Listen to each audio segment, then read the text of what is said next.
director of the Center for Prototype Climate Modeling at NYUAD Abu Dhabi, and the Morse Professor of Arts and Sciences at the Quran Institute, and the founder of the Climate Atmosphere Ocean Program at the Quran Institute. Today we have a public lecture by Boualem Khouider. Before he gives the public lecture, I'd like to say a little bit about what we're doing in the Center for Prototype Climate Modeling. So our Center for Atmosphere Ocean Science is a leading theory center for some of the pressing problems of climate, atmosphere, ocean science. Amongst them, clouds and moisture, the topic of Boualem Khouider's lecture, tropical, extratropical interactions and the role of water, vapor, stratosphere, troposphere coupling, and the role, land ice, sea ice, and their role in climate science, mesoscale and submesoscale eddies in the ocean, and their role in climate science. These are some of the lurking 800-pound gorillas that are not very well understood in climate change. And since there's a community of the operational models that make the reports for the Intergovernmental Panel on Climate Change. And these are centers with literally hundreds of scientists who work on the operational models. So there's a big distance between making simple models and theories that create insight and new strategies and new methods, and the operational centers themselves. And the Center for Prototype Climate Modeling is intended to bridge those two disparate groups to bring more theoretical ideas from climate, atmosphere, ocean science into the forefront of climate modeling and operational models. And so that's what we're trying to do. I have two co-PIs, Olivier Palby, who's here, and Schaefer Smith, who hasn't been here, and Boualem, who can't be here tonight. And Boualem Khouider is one of our advisory board members and a familiar figure to many of us at the Quran Institute. Boualem got his PhD around 2000 from the University of Montreal. He came to the Quran Institute as a postdoc for 2.5 years, where he spent 2.5 years in the Center for Atmosphere Ocean Science. And since that time, he's been a professor in the Department of Mathematics and Statistics at the University of Victoria. Boualem is one of our advisory board members and an active collaborator in the Center for Prototype Climate Modeling. He has a remarkable background. He was born in Algeria, and he knows 4 languages: Berber, Arabic, French, and English, learned in succession. So and it's a pleasure to invite him to give the public lecture on mathematics of clouds beyond the engineering of climate models. So Boualem. Okay, thank you, Andy. Thanks for the intro. It's a great pleasure to be back in New York. I love this city. So I'm going to give you a little talk about what kind of things we are doing at the Center for Prototype Climate Modeling. So like Andy puts it, so the center does exist, and this is a website. So we have a website, and these are the principal investigators that we introduced. We have Andy, Olivier, and Schaefer. So the mission of the center, like Andy said, so if you look at the website, which you can read there, it says the primary mission of the center is to bridge the gap between climate theory, modeling, and observations with the goal of improving our ability to predict future climate. Its goals are to explore, test, and implement cutting-edge ideas in climate prediction, and to provide a new link between the academic and modeling community. So the center is run actually by a bunch of people. On the pitch we have, and there's an administrator, Asma Kamal, who basically does all the administrative work. She's really great. There is a senior scientist, Ajaya Mohan, and there is a figure equal to 4 postdocs at this moment. I'm not sure because the postdocs I think it's increasing, so I don't know. There are 5 now. There are 5 now, so that's why I put P equal to 4, so I was right. So the outline of my talk today is the following. So I'll try to give you a historical note on numerical weather prediction. So this is basically just to keep you, to put things in perspective of how hard what we're doing is. So then I'll talk about the general climate models in general and process and progress and challenges of these models based on the latest IPCC report. And I will talk about basically the clouds and precipitation processes, which is one of the main challenges in this model. And then the tropics that comes after that, which basically that's where the reason why these models are actually behaving badly, and what's special about the tropics. I'll try to address that. And then I will talk about the what we are doing, what we are trying to do to fix these models, and that's the Multicloud model perspective. And then try to show you some tests we're trying to run, though I'm not going to go in detail. I'm not even going to show the results, because it's going to be very technical. So the history of numerical weather forecasting started basically, of course, from ancient times. People were at least trying to do weather forecasting based on empirical knowledge. The first, first people who realized that there is a way how to do rational weather forecasting, and it should be based on the governing equations of fluid motion. And that's started by Cleveland Abbey, who basically noticed that meteorology is essentially the application of hydrodynamics and thermodynamics of the atmosphere, take up our problems and divide either graphical, analytical, or numerical methods for solving the equations. So it's interesting that he listed 3 different methods, and basically now we are basically out to the last one. Graphical methods, I'm not really sure what he meant, but I think it's just something like taking like maybe characteristic methods or I think he meant weather maps. Or weather maps or things like that, so I'm not really sure what he meant. But anyway, so analytical methods are basically impossible, as I'm going to try to convince you or to illustrate. And then the first probably person who put the right equations down for the weather prediction and climate modeling is Bjorkins, who wrote the primitive equations for planetary flows.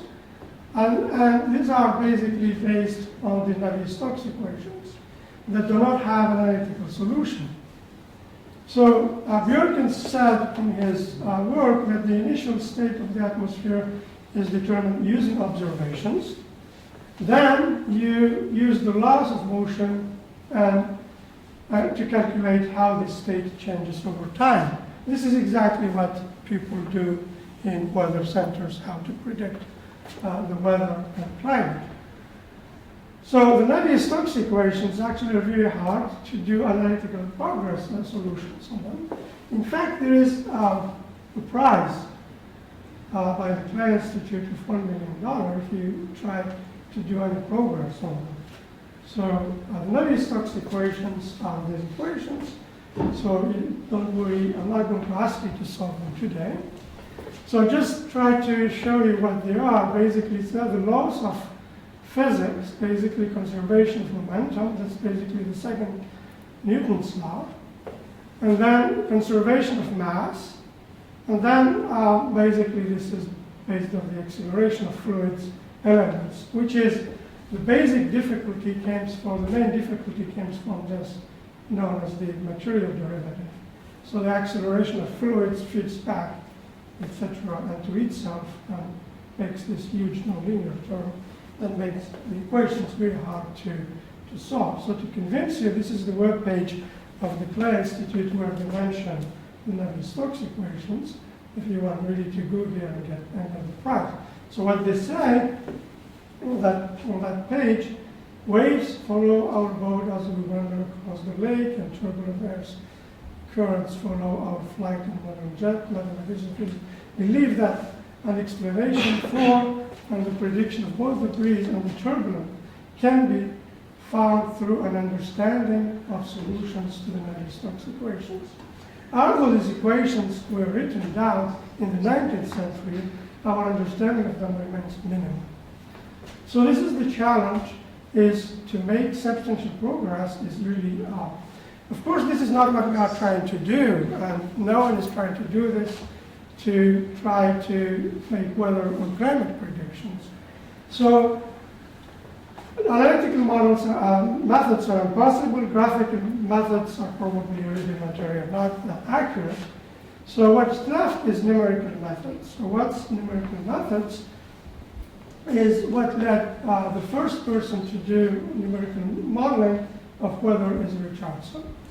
So in 1922, Richardson did the first numerical weather forecast, and he did it actually by hand without any computers. At that time, he was wondering whether he could use manpower as a computer. So he imagined something like, he says here, imagine a large hall like a theater, except that the circles and galleries go right round through the space, usually by the stage.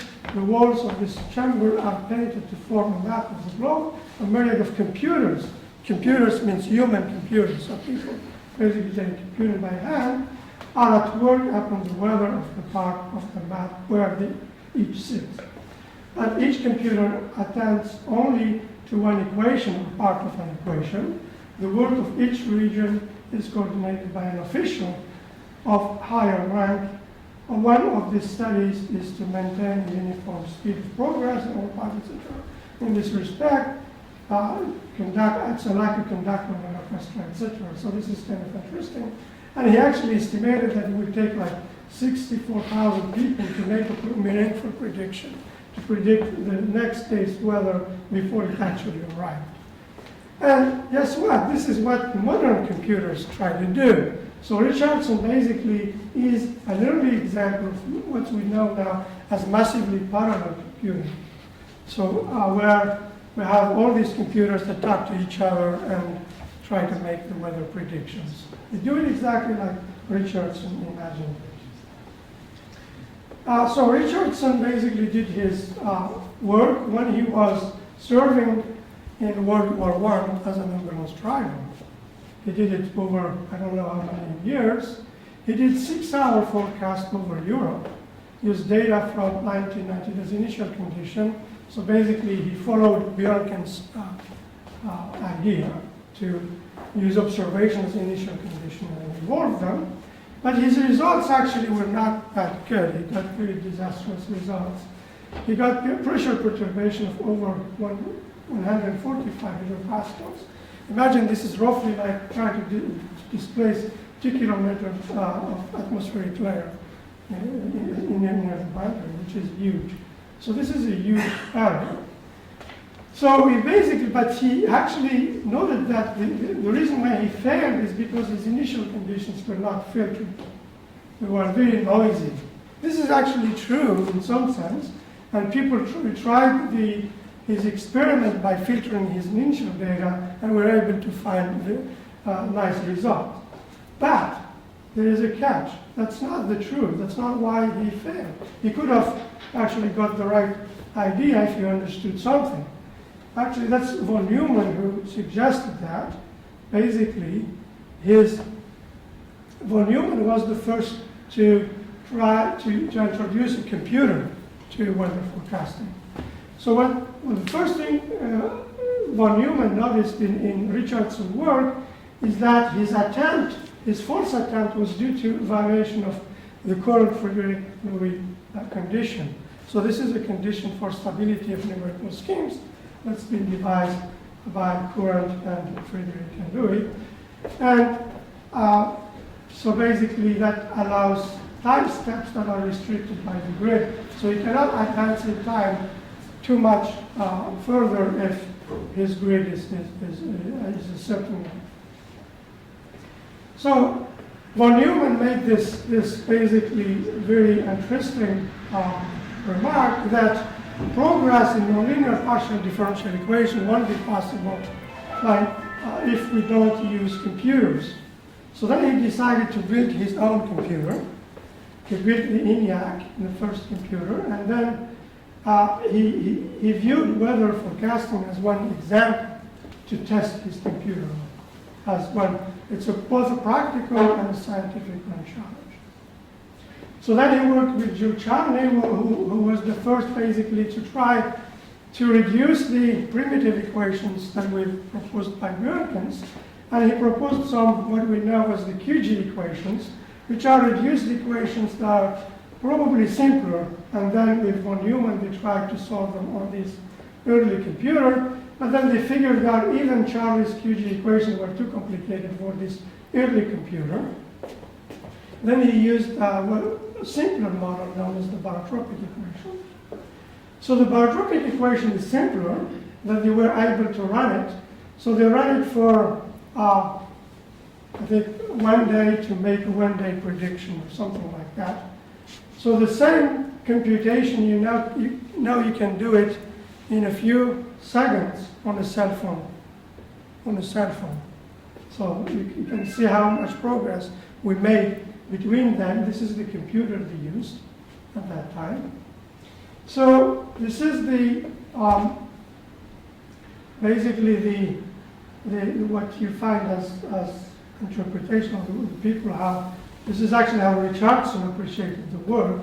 So the large-scale features of the mid-troposphere flow could be forecast parotropically with a reasonable resemblance to reality. So they were just trying to find things that resemble to reality. They were not really trying to reproduce quantitative things. So it's basically just a picture norm.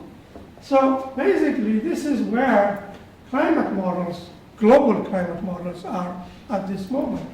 They are still in the picture now. We're trying to reproduce the features of the observations of the climate system.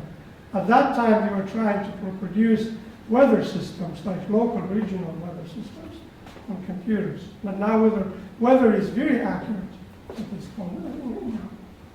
So now let me give you an idea. What's numerical modeling? What does it mean? So basically, numerical modeling, you take like an equation. This is what's known in mathematics, like a conservation law with a source term. So this is basically the evolution of the forces of acceleration and so on, and fluxes, and that come in and out. And this is forcing of that quantity u that you want to model. So you cannot solve the equation directly. This is the initial condition. So you make a grid. So this is space, this is time, and then space, you have a delta x is the grid space, like, and then you try, and then you have the time step, delta t, and then you try to predict the solution from time to time at all the special locations x1, x2, etc. And then this is the CFL condition. The CFL condition tells you that your time step has to be smaller than some constant c times delta x. And the c is usually known as the current number. So then what you do, you basically, the derivatives that appear in your partial differential equations are transformed into, so derivative is nothing but as an infinitesimal rate of change. So you take a derivative and you write it as a rate of change. So it's the quantity u at time tn plus delta t minus the u at time tn divided by delta t. That's all it is. And then you do this, and then you plug it into his equation. You do the same thing for the x derivative, and you get something like this. And this, we call this as a numerical scheme. And now this, you can plug this into a computer and advance it in time. You get the solution. Given the solution of time t equals 0, you get the solution of time t1 and time t2, and then you go. And this is how numerical weather forecasting works. So now, from numerical weather forecasting, we need to go to global climate models. So that basically people evolved slowly, the community evolved slowly. So since following von Neumann and Charlie's success, barotropic and quasi-geostrophic models were used routinely for a while, until like around 51, Phillips used the two-level QG model for the global circulation. So he tried the first time they can try to model the global circulation on all the globe. So he used the 16 by 17 grid points. Now, climate models use much more grid points than this. And so physics, with rudimentary physics, what it means, I'm going to come to this later. But this little progress made Phillips very famous. He won a prize at the Royal Met Society meeting at that time. So then there was the sixth-level for primitive equation we used in 1966 at the National NYUAD Center in Washington. The UK Met Office came up with the numerical weather prediction model in 65, and in 72 they basically come up with a model with sophisticated physics. I'm going to come to this, what all this means. Previous model had been essentially dynamical. So what it means, dynamical and physics. So I'm going to come to these details, what that means. So then, because of all these successes, now there are lots of models, of global models. There's a proliferation of atmospheric GCMs, or global climate models in general. So in 1967 came the first community climate model, where it's the climate model that we have NCAR, National Center of Atmospheric Research, which is basically a climate model that everyone can use. It's a community model, and they made it available to many people. Then he used various physical processes such as solar heating, transfer radiation, etc., convection in this model. So then comes what's known as the community climate system model. So where there is more than just the atmosphere, there is ocean, there is vegetation, there is lots of things. So it provides quite very state-of-the-art computer simulations of the Earth's past, present, and future climate states. That's what they try to do with these models, basically. That's the objective of these models. So now, so what the climate models do, so this is, I'm going to try to explain what I meant by dynamically codon physics and so on. So these are the primitive equations that Bjorkins come up with. And you have the momentum equations that we saw from Navier-Stokes equations. The only difference, there is gravity, acceleration here, there is rotation here, and there is other forcing that come from other sources, turbulent flows, turbulent forcing. There is mostly the other complications in the temperature equation that has like solar radiation, short wave, long wave, sensitive heat, latent heat, and fluxes of turbulent fluxes of temperature. And moisture, this is another important thing, because there is evaporation and precipitation, condensation that feed back into the temperature equation through latent heating. So these are ultimate. These are the hardest parts. So a general circulation model, what they try to do, that grid I showed you, is try to put it on the Earth, on the sphere like this. There is the horizontal grid and there is the vertical grid. And then inside each grid, there is what's known as the physics. So the physics try to mimic anything that cannot be represented on the grid. So things that are thought to be important or feedback to the atmospheric circulation. So basically an Earth system model will be very complicated like this. You will have like vegetation, snow, feedback into the atmosphere. You have ocean or lakes and so on, precipitation, clouds, more importantly, and so on. These are all feedback to each other. And your grid is essentially much bigger than any of these, or most of these processes to be able to represent them. So that poses the problem, what's known as the parametrization problem. So the limitation of the grid size, so for a climate model, it's 2 days climate models will be like 100 to 200 kilometers. So you cannot resolve all the many key processes that interact with the climate models, like the climate system, like the ones that are listed in here. So these are all of the processes that are known as or called physics in the community. So they are not captured by the physical grid. This is, I'm using the word physics twice here. Basically, it means that physical grid is what we see, but the physics are is actually what we don't see, but we need to represent it. So the physics is indirectly represented by built-in models known as parametrizations. These parametrizations need new mathematical models that are beyond the Navier-Stokes equations, just the Navier-Stokes equations that need to be computationally very efficient and realistic at the same time. So that's the very big challenge. The Navier-Stokes equations, you cannot do that because it's not going to be efficient. That's the reason why you need to overcome this problem with parametrizations. The clouds and the sea ice, for instance, are perhaps the most challenging of this physics toolbox, if you think about it. So both are volatile because they both are come and go. And you don't know when they come and when they go. So there are two-way interactions with the climate system. So the climate system can make clouds. Clouds will feed back into the climate system. It's true also for sea ice. So that's the hard part.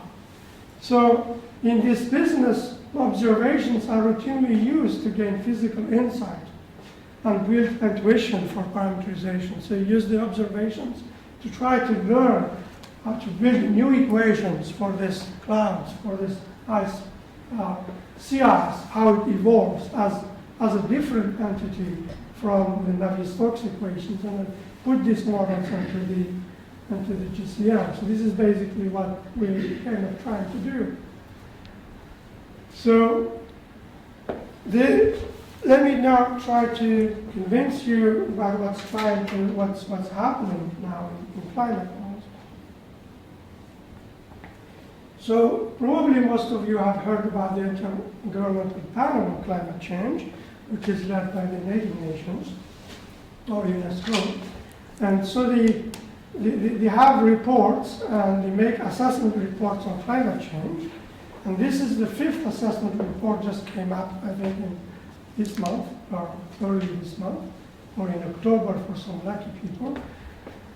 So the chapter 8 of this report is on climate models. So I'm trying just to cherry pick some from this chapter to try to illustrate what's there, what's the progress, and what's the challenges that are still in these climate models. So this is, I'm just going to read basically from the IPCC report. I counted the number of models they had there. There are 23. So this is very far from the times of Bjorkins or Richardson or von Neumann, where there is only 1 or 2 models. So those are all the countries that contributed with so China has 2, France 2, Germany 1, Korea and Germany they have 1, US has 5, this is Norway, they have 1, Canada 1, Australia 1, Russia 1, Japan 2, UK 1. So this is the first, they had in the first section of that chapter starts with this question. How reliable are the models used to make projections of future climate change? So basically this is their answer. There is considerable confidence that climate models provide credible estimates of future climate change, particularly at continental scales and above. This confidence comes from the foundation of the models in accepted physical principles and from the ability to reproduce observed future current climate and past climate change. You see, this is the picture Norway is talking about. It's back here. Confidence in model estimates is higher for some climate variables, example temperature, than for others, example precipitation. You see, there are some problems still, but there is lots of confidence. See, the word confidence used 3 times. And it's not just a coincidence. This is because of all the climate skeptics we know about, right? We have to make sure that confidence is here. So over several decades of developed models have considered providing a robust and ambiguous picture of significant climate warming in response to increasing greenhouse gases. And this is a very good, I agree with this statement. This is all the progress that climate models made. Enormous progress has been made over the past decade or so in climate modeling. But of course there are still challenges. And one of the challenges basically is related to clouds, as I was saying. Basically, so if you look at clouds, one of the things that they do is basically interact or interfere with the global energy flow from sunlight. How much sunlight the Earth receives and how much radiation goes back to space. Clouds interfere with that a lot. So the incoming solar radiation, so clouds absorb some of it and reflect a lot of it. Clouds reflect back lots of the long wave radiation that radiates back from Earth to space. So Earth, basically without the clouds, the Earth temperature won't be the same, actually it will be different. Without the atmosphere or without the clouds, and so on.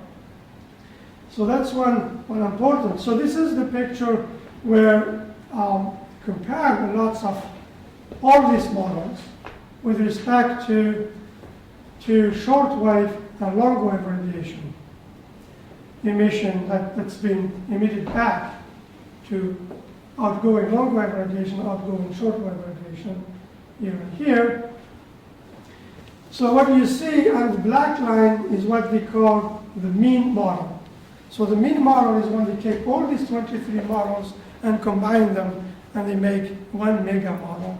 It's still not very clear to me how this can make a model, but it's something that's been used and I think people have thought about it. And I would say it's probably okay to do that. So the short wave, there is an error. This is the error in the short wave radiation back to space, and this is the error in the long wave radiation. You see, most of the error in short waves is in the tropics, in here, and in here, near the latitudes. And it is also in the long wave, most of the error is in the tropics. And this is not a coincidence. These are the regions of Earth where there are lots of clouds. Yes? What is the truth taken to be in this? What do you mean what's the truth? The truth is 0. This is the error. It's the What error. are they comparing It's- against? yeah. Is it reanalysis or Satellite data. Satellite data.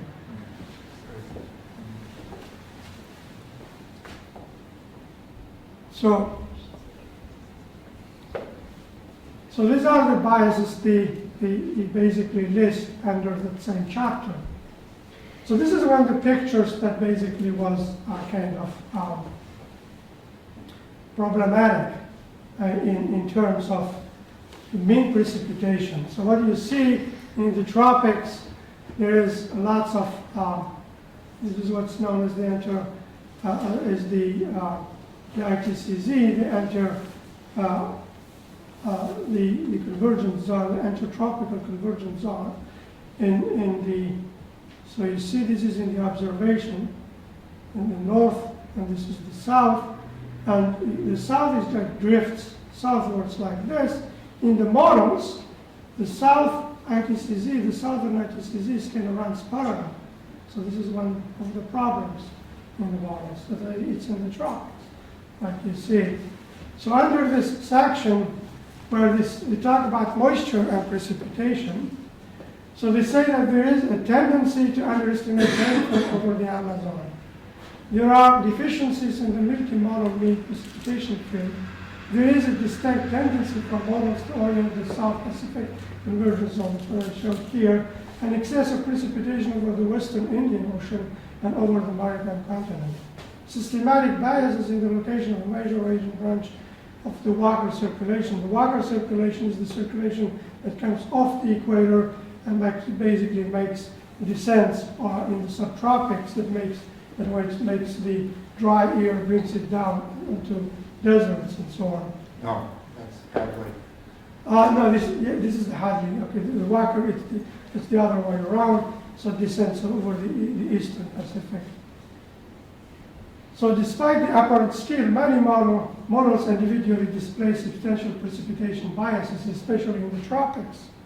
So failure of models to capture the regional rainfall patterns across the Indo-Pacific water bowl. The precipitation distribution along the IPCC results from organized convection associated with the weather systems, occurring on synoptic and intra-seasonal time scales, linked to convectively coupled equatorial waves.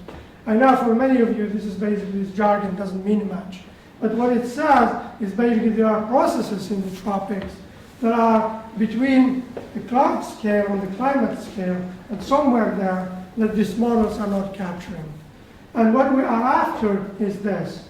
This is exactly what we are after at the Center for Prototype Climate Models in NYUAD. So this is what I was telling you about the clouds and convection. So the tropics have clouds. So you see this is a picture from sunlight picture.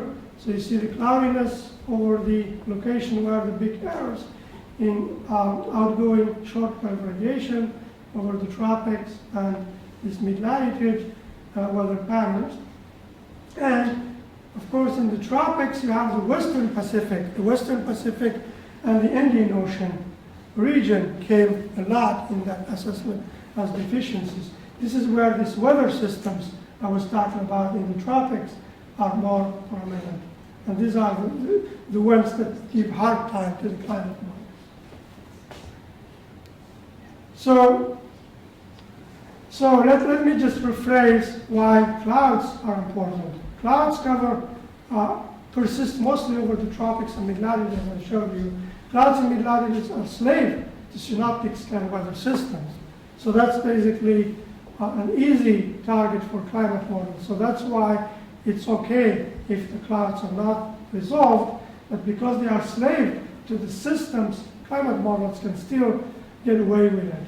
But in the tropics, there is two-way interactions between the clouds and the weather systems. So if they don't get the clouds right, they are not going to get the weather systems right. That's the big problem. So, of course, the clouds are the roof and blanket for the climate, for the Earth. It regulates precipitation tracked with radiative fluxes, so how much they reflect back to space of radiation and how much they reflect back of long waves they make greenhouse gas. So 85% of greenhouse gas is from water vapor and clouds. This is a lot, but it doesn't mean that we should neglect the 15% that comes from CO2. And that's actually what makes the big difference. That 15%, if you increase it a little, it will make a big difference because there is feedback. Because the feedback of a warmer climate is going to make more clouds. So clouds and precipitation are unresolved processes, as I was saying. So clouds, this is another satellite picture, now it's moving. This is longitude, this is time going down. So these are the clouds. This is like take the picture I showed you before, slice it just at the equator and run it in time. So you see this weather system I showed in the Western Pacific, they are moving. And they move at speeds described in an envelope known as the Mann-Julian oscillation, which I'm going to explain what it is. And there are other synoptic systems known as Kelvin waves. These are the weather systems in the tropics that depend on clouds. See how noisy these pictures are, how they depend on the small clusters of clouds that also move in different directions. So the understanding of these processes of interactions across scales, from the small clouds to these weather systems and these big planetary systems, is very important to make successful parametrizations of clouds and climate. That's the grand challenge. So what's convection? So why clouds? Clouds are related to convection. Clouds are, so convection is basically just the raising of light air raises because it's lighter than the environment, so it goes up. So this picture I took from the internet, if you remember, if you know the movie Up, so they say Up gets real. Man to fly across Atlantic using helium balloons. I don't know whether he made it or not, but he tried. So basically light air always raises. So hot balloons have been used since ancient times because warm air is actually lighter, so warm air will raise. So here comes the water cycle. This is how convection happens. This is how clouds are made. So warm air near the surface becomes moist. So moist and warm. Water vapor is actually lighter than dry air. So warm and moist means it's going to raise, goes up. When it goes up, it condenses because it becomes colder. So the water vapor becomes droplets of water that form clouds. And the clouds will actually convert into rain, and then it will rain down. So that's the water cycle. So there are at least two phase changes. There is the condensation, and there is the evaporation at the surface. So these are very hard because you cannot expect a climate model to resolve these things for you. You have to make up with multiple models for them. So, and that makes it hard because they are associated with a transport of heat from the surface through latent heat. So the evaporation actually sucks heat from the surface, and then it's released when the condensation happens. And that provides a source of force and energy for atmospheric flows. And that basically makes this convection associated with flows and then you interact, and then it gets a cascade of scale interactions up to planetary scales. So that's basically the state of the art of Cumulus parametrizations. Now I'm going to try to address this in climate models and try to see why the climate models were not able to represent this process of convection accurately. So Cumulus parametrizations in the IPCC model. So if you look at the IPCC model, they define them as the collective influence of clouds. They try to basically write some kind of mathematical model for this. Collective effect of clouds within a larger area is formulated or parameterized in terms of the large scale variables. So you have the environmental variables that are resolved from the grid like this, and then they make assumptions on how the clouds are going to behave inside the grid, and then make up some model on how to feed back on the large scale system. So they have this vertical column-based view of the parameterization. The convective process assumed to be in equilibrium with the slowly evolving background. The mass convergence, and there are a few ideas. There is a mass convergence-based closures where they think when there is large-scale convergence that it has to make convection. These are the ideas come in 65. And then there is the moist adjustment schemes where they think of convection just tries to adjust the atmosphere to a stable equilibrium, so just put it back to an equilibrium, so there won't be any instability that makes air tries to raise up. And then there is the mass flux schemes that come in this Arakawa-Schrober paper, which basically is more complicated, but they just try basically it's the first attempt to try to model these clouds, try to put them inside this grid and try to make them kind of there. And they try to assess how much mass is actually advected upwards inside the column. There is the assumption that they assume that there is a large scale separation between the clouds and the large scale and the climate system or the large scale dynamics, but that's not true, because where this is a separation between the grid they are using and the clouds themselves, there is no scale separation between convection and the large-scale circulation, because the two-way interaction will actually be in a big problem if you try to do this scale separation. So that's the problem. So the two-way interaction is missing in this view, in this one-column view. So then it comes the promising idea of superparametrization, where they try, instead of doing this kind of parameterizations, where they try to guess what convection does given the large-scale conditions, they basically put a model instead, like a small weather model, instead of the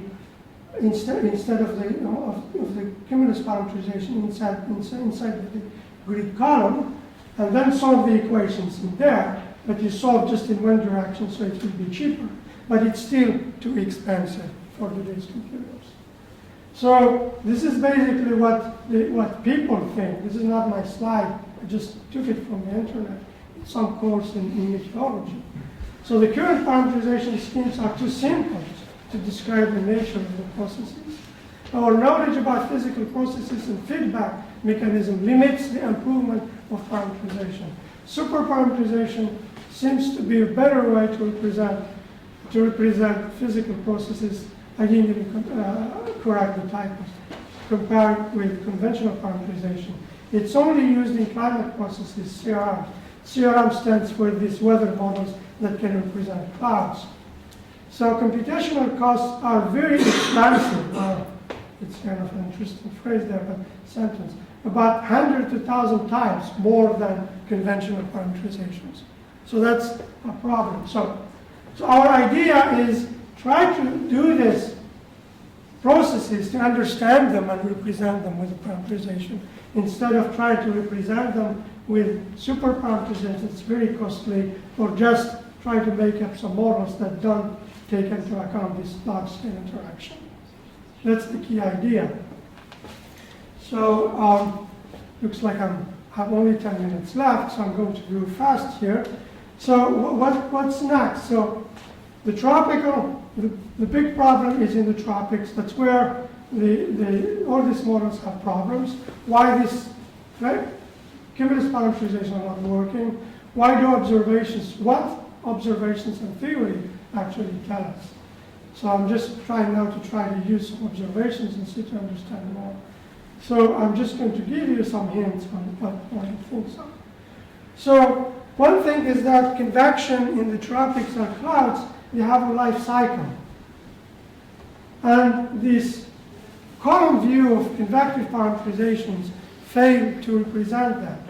The life cycle of clouds, so clouds grow small, then they grow big, then they dissipate. This is a life cycle. And this is an important life cycle. This is not, I don't make up this picture, this is from Wikipedia. Well, it's not me. So which means it's basically what it should be. So cumulus parameterization don't have this life cycling done. So convection is updrafts and downdrafts. These updrafts, like here goes up, but also come down. But usually the updrafts are much faster than the downdrafts. So you don't expect the updrafts and the downdrafts to come up, go up and down in the same time step. That's unrealistic. This is what the cumulus parameterizations do. So convective organization that I talked about can place complex interaction across multiple scales, clearly not captured in this column of convective parameterizations. So the other important thing about the tropics, we all know about hurricanes. Why hurricanes spin? They spin because what's known as the Cumulus force. Cumulus force act on the winds in the right direction, like this. So if winds are going this way, Cumulus force will make you go this way in the northern hemisphere. In the southern hemisphere, they make you go the other way. That's an opposite direction. Why? Because the Cumulus force is zero at the equator. So at the equator, Cumulus force is zero. So if you are at the equator, try to go north, Cumulus force will direct you this way. If you're trying to go south, the Cumulus force will direct you this way. If you are in the southern hemisphere, it's the opposite. So that's what makes the trade winds. So if you have, we know, I showed you the clouds in the mid-latitudes and in the tropics. So we have what's known as the convection zones, where the clouds make convection, air goes up. So when air goes up, it makes convergence. It converges, so it means from each side, if you have convergence of the equator, so air is brought from north and from south towards the equator. Because of the Coriolis force, that air is redirected this way and this way. That makes the trade winds. The same thing in the mid-latitudes also. Here you get the polar easterlies on both sides. So we have cyclones and anticyclones. Because of this, the cyclone, when you look at the weather maps, they always talk about lows and highs. The lows is what makes rain when there is lots of rain, the low pressure system. And because of the low, if you are in the northern hemisphere, the low is like this, the Coriolis force will turn it like this. Because the Coriolis force will direct you this way if you are going this way, it will direct you this way if you are going this way. So it makes you spin. Same thing in the southern hemisphere is going to happen, but it will make you spin the other way. So cyclones and anticyclones in the northern hemisphere and in the southern hemisphere are different. But this is not true for bathtubs, for instance. It's only true for things where the Coriolis force is important, like hurricanes and so on. But that makes the Coriolis force zero at the equator. And because the Coriolis force is zero at the equator, there is lots of things. Then the Charney QG equations. Charney made up these QG equations. QG stands for quasi-geostrophic. Quasi-geostrophic is quasi-geostrophic balance. It means that the Coriolis force is balanced by the pressure gradient. But at the equator, the Coriolis force is zero, so there's nothing to balance the pressure gradient. So the dynamics at the equator are different from mid-latitude. So the QG equations break down at the equator. So then, in 1966, the first to make some progress is Matsuno. And he proposed this model, known as the Equatorial shallow water equations. The Coriolis force is the beta y, where y is the distance from the equator. Notice it's zero at the equator. So these are the weather maps you see from QG, actually, from television. So QG can predict things like this, but it cannot predict the waves that come from these equations. And the waves that come from these equations make up new waves that we don't know. These are the Rossby waves that make the weather maps that you see on television, but there are other waves. This is known as Kelvin wave and the Yana wave. This is the frequency wave number diagram. If you know what it means just, this is just the frequency, how many times the wave appears, and this is the wave diagram. It means how, basically, how frequent in space, how many of wavelengths you have in space. So there is the two-way interaction between tropical clouds and planetary circulation patterns. All these things happen through these kind of waves. So the rays of observations. Now observations become very, very important in around 1972, where there are things like radio sound were deployed in the tropics. So especially this one made lots of progress near this island,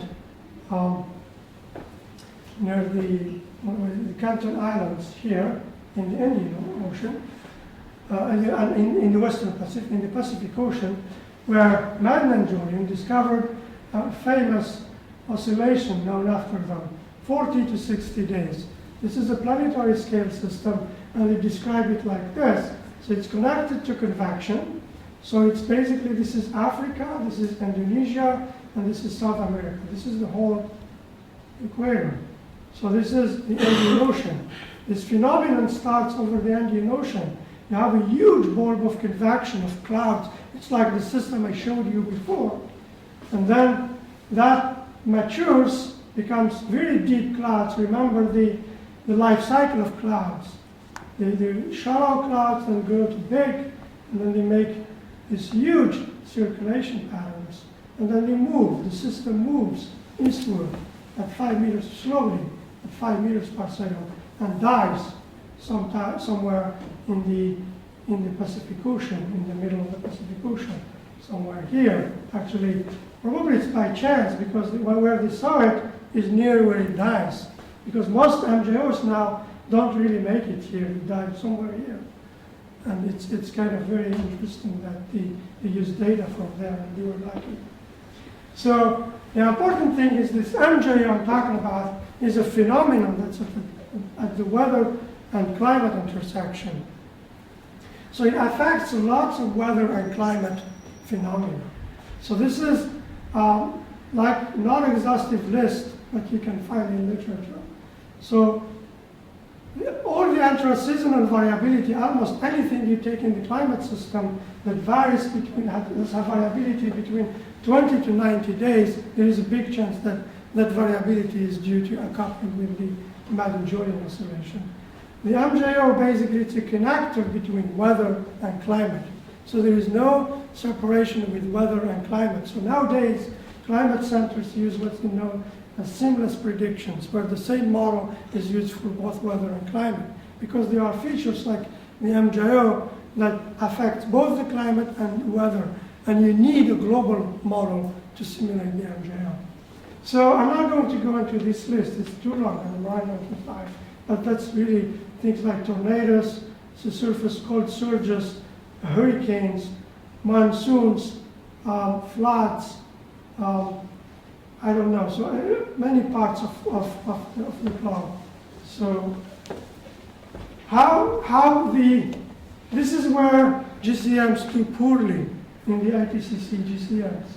Simulation of the MJO in coupled and uncoupled climate models remains unsatisfactory.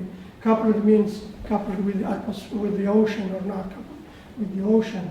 They are both bad. Variability with MJO currently is simulated in many kind of models. There is some progress, but not enough or with sufficient strength. Climate models still simulate poorly many of the important climate effects of the MJO, like the things I listed. Its impact on rainfall variability, monsoons, tropical cyclones, etc. is not captured. Simulation of the spatial structure of the MJO as it evolves through its life cycle is also problematic. So initiation and so on, and device is not well simulated. Unrelated seasonal variability of MJO activity, they say this literally and proper interaction of MJO with climate phenomena. So it's very important to get it. So to date, simulation of the MJO has proven to be most sensitive to the convective parametrization again. So this is what I said before, and that's what's said here too. Sophisticated models, they use the word sophisticated models, are enabled to simulate MJO. Sophisticated in the terms that they have all these processes, land, sea, vegetation, and so on, but they lack the MJO. So there is more to MJO than just what I showed. So there are the satellite pictures have been used also in 1988, probably is the first progress with this. So satellite pictures, this is the, okay, I have only like a few slides now. So you get, this is the kind of the ball of the MJO I showed you. Inside the MJO, they see other waves evolving. And these are the weather waves, the synoptic scale systems. Inside the synoptic scale systems, you see also the westward propagating cloud clusters. This is what I showed in the beginning, the blue picture. So the MJO is essentially an envelope of cloud clusters and superclusters embedded within it. So it's important to get all these right. So I showed you the frequency wave number picture from Matsuno's work.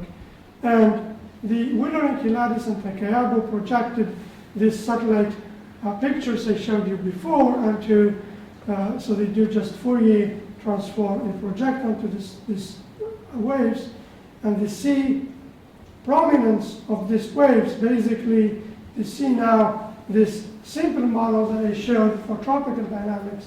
It explains somewhat this existence. These are exactly the weather waves of the tropics. But the MJO is another beast that's not really there on these lines, but it's somewhere around there, but it's actually connected in very non-trivial way. So there are lots of field campaigns that have been run recently that made substantial progress in our, helped actually make substantial progress in our understanding of the MJO. These are the Toga Accord that took place in 92 and 93 and took place over the Indian Ocean. So they moved a little from where the Caribbean Islands where Madeline and Julian did their discovery. So they did there where they send like radars and ships and so on. So they make lots of kind of measurements.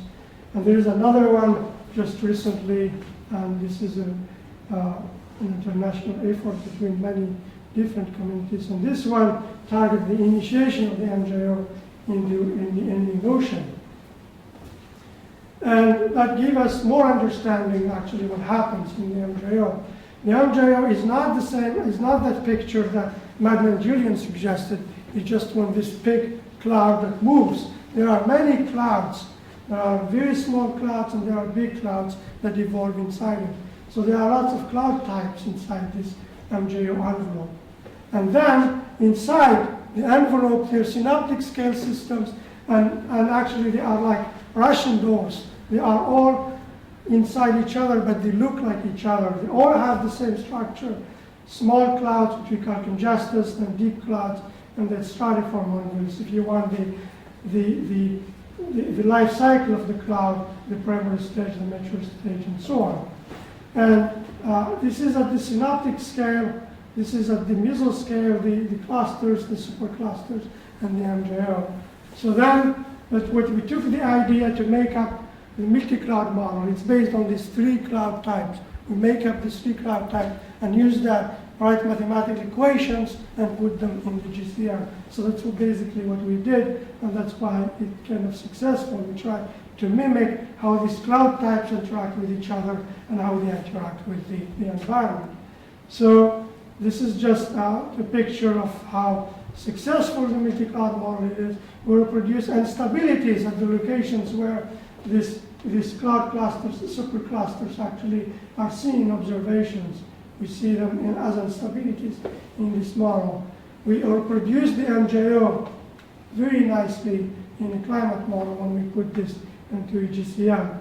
We did some more work. We stochasticized the multi-cloud model to include, basically to try to capture some of the variability inside the grid column by using probabilistic models. So we put that into we hook it basically to the parametrization, and then there is like a three-way feedback, and we have models for that. So I'm just going to skip this. So basically this is the stochastic model. This is a picture Evgeny is here made. So this is when you run the CRMs, these weather models that permit clouds, cloud permitting models on very fine resolution, reproduce pattern of clouds like this. Guess what? The stochastic multi-cloud model, which is very cheap to run compared to this, reproduce almost exactly the same patterns of clouds. And we actually used observations to check that the kind of variability is observed in nature is also observed in the model. We did that recently. And what we try to do is at the CPCM, try to do simulations on a planet that's all water, a water world. So basically we mimic the water pool as a region where the sea surface temperature is higher, and then we run the model. So that's basically what we do. And these are the key questions that we want to address. And we try to address very key sensitivity. Now we have a model that has a very good MJO and has a very nice realistic dynamics and so on. So we try to address some very important variability characteristic of the MJO seen in observations, how the MJO responds to El Nino, to La Nina, how the MJO responds to seasonal cycle when the sun moves north or south and so on. So these kind of things that we are trying to address at CPCM. So I'm going to leave with this nice picture from the tropics. The tropic is not only this bad clouds that make bad weather. It's also nice weather and nice sea and islands. Thank you.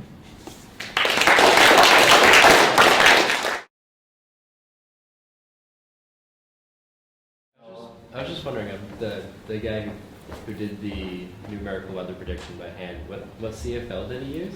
Richardson? Yeah. He didn't use any CFL. Oh, but what was So this? basically, he didn't know about CFL. Was his time step just way too? His time step was he violated the CFL condition, but he didn't know. But actually, he came up with an answer to his question, which is not the CFL, and it's a good answer. He said if the initial data was filtered, it's okay if you violate the CFL condition if your data is smooth, but it will be okay for a while. But Yeah. after the shocks develop, it will be not okay anymore. So He actually ran leapfrog schemes for the heat equation, yeah, which Okay, if you're so- an expert, yeah, it's you basically. know what that means. So at the beginning of your talk, you started to say all the models are based on that stochastic equation. Oh, But in a way, you by the end, you basically finding out that there's something different that should be happening. Can you talk a bit about in terms of what mathematical models, so how should the mathematics be different for climate models than from the Lebanese? well, that's an interesting question. So the models, equations that are used for climate and weather prediction usually filter processes that are not relevant on the scales of the model that are present in fluids and all fluids. For instance, sound waves. So sound waves are what makes you hear me when I talk from here. So sound waves are fast. So if you try to resolve them numerically, you need very small time step. So the climate models use what's known as primitive equations, but primitive equations do filter sound waves. So that's one thing. The other thing, what they filter the acceleration of vertical momentum is vanished. So they use what's known as the hydrostatic balance. And the hydrostatic balance is another process that basically, because the Earth or the atmosphere, Earth's atmosphere is very thin, so vertical acceleration is so fast compared to horizontal acceleration, so that for the same reason it can be neglected. So these are the major differences with Navier-Stokes equations. Of course, there are others. But let me point out one other one. Yeah, of course. You can. Navier-Stokes equations are derived with real fluid kinematic viscosity. Yeah, so Real there's- fluid kinematic viscosity is operating on scales of millimeters. Climate models are on scales of 100-kilometer meshes. So there's a scale gap from millimeters to 100-kilometer meshes. That's a power of what, 10 to the 5, 10 to the 6 of underrepresentation. You will never be scaling climate models on scales of millimeters. You have to do something else, and that's Yeah, so that's another one which couldn't come in my mind right now. no, you know. I know. Yeah. Okay. So at the prototype climate center, are you planning to sort of put the multi-cloud model into a full GCM? Yeah, we already put it in. Just, Already have? yeah, so it's already there.